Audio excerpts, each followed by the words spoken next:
भाषण का नहीं है। शब्दों की ध्वनि और कर्म की ध्वनि में एक अंतर होता है। शब्द की ध्वनि कर्म प्रिय लगता है, लेकिन वह संदर्भ और समय के साथ समाप्त हो जाता है।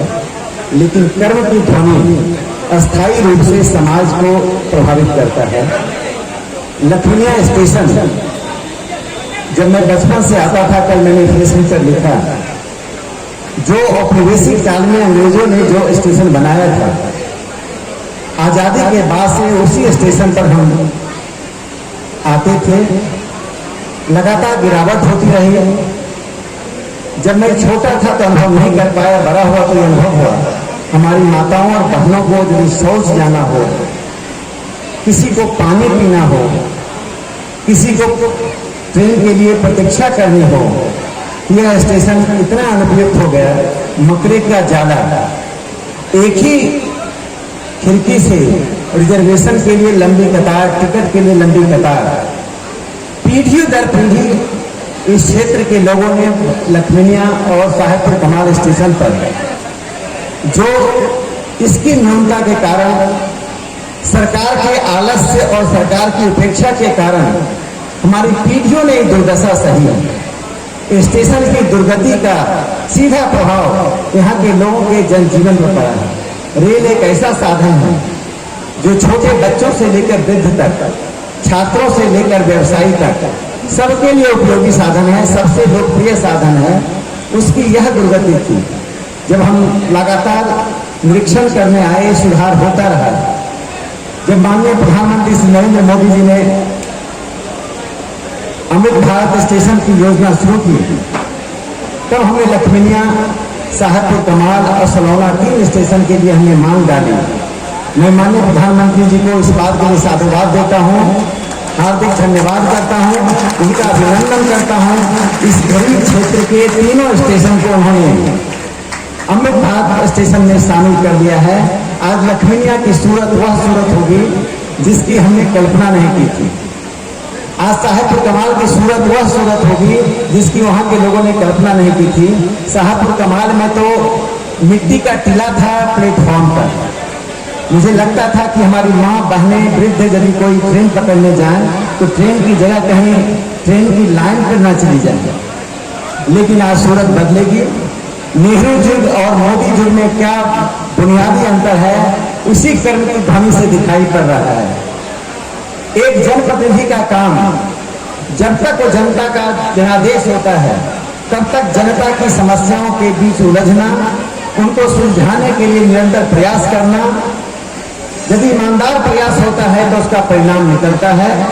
आपके सहयोग से जो लखनिया स्टेशन के लिए ईमानदार प्रयास हुआ, वह परिणाम निकला है। मैं सभी इस क्षेत्र के निवासियों को आज बधाई देता हूं कि आज उन्हें स्टेशन का वह स्वरूप मिलेगा जो अमेरिका, फ्रांस, ऑस्ट्रेलिया के स्टेशन का जो दर्जा है, विश्व स्तरीय स्टेशन के रूप में लखनिया आपके सामने आने जा रहा है। बुरे दिनों का अंत हो चुका है और अच्छे दिनों की शुरुआत हो चुकी है। हम जब स्टेशन पर आएंगे तो गर्व का अनुभव करेंगे। लखनिया स्टेशन से गुजरने वालों को एक जो सबसे महत्वपूर्ण चीज होगी, आपको न सिर्फ प्रतीक्षालय मिलेगा, आपको यहाँ की स्थानीय संगीत, स्थानीय कला और स्थानीय विरासत की झलक मिलेगी। इस क्षेत्र से गुजरने, इस स्टेशन से गुजरने वाला हर यात्री महसूस करेगा कि एक ऐसे स्टेशन से गुजर रहा हूँ जो स्टेशन भारतवर्ष में गौरवान्वित स्थान रखा है, जिसका श्रेय सिर्फ और सिर्फ प्रधानमंत्री नरेंद्र मोदी जी को जाता है। मैं इतना ही अंत में कहना चाहता हूँ, आप सत्ता पक्ष में रहे या विपक्ष में रहे, जनता की आवाज दबनी नहीं चाहिए। सत्ता पक्ष में रहकर मैं स्टेशन आया, इसकी दुर्गति को मैंने फेसबुक, ट्विटर पर लिखकर रेल मंत्री जी को टैग किया। अश्विनी वैष्णव जी की सुधारता, संवेदनशीलता का मैं अभिनंदन करता हूं। उन्होंने यह नहीं कहा कि इस दुर्गति को आप क्या दिखा रहे हैं, उन्होंने कहा इसी दुर्गति की ओर ध्यान दिलाया, इसको सदगति में मैं परिवर्तित करूंगा।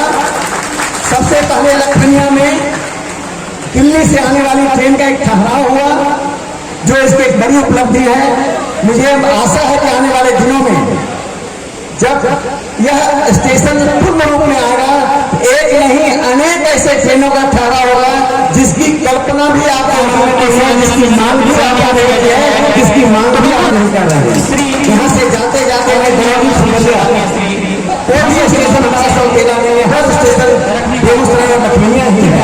दरौली फुलवरिया के लोगों को मैं संदेश देना चाहता हूँ कि माननीय मंत्री जी ने स्पष्ट रूप से मुझे कह दिया है कि कोसी एक्सप्रेस का ठहराव होगा। हमारे वहाँ भारतीय जनता पार्टी के कार्यकर्ता राजेश अम्बर जी, वहाँ के स्थानीय कार्यकर्ता मुकेश यादव जी दिल्ली भी आए थे मांग पत्र को लेकर। बार बार इसका ध्यान दिलाया जाता रहा है। दरौली फुलवरिया में कोसी एक्सप्रेस रुकने का फैसला हो चुका है, कुछ दिनों में उसका क्रियान्वयन हो जाएगा। एक बार फिर रेल के सभी अधिकारियों को मैं अभिनंदन करता हूं। आप सभी रुककर प्रधानमंत्री जी का भाषण सुने। माननीय सर्वेश जी आज लखमीनिया के विशिष्ट अतिथि के रूप में हैं, उनके नेतृत्व में आप सब माननीय प्रधानमंत्री जी का वह आशीर्वचन सुने जो लखमीनिया वासियों के लिए अमृत वचन की तरह होगा। बहुत बहुत धन्यवाद।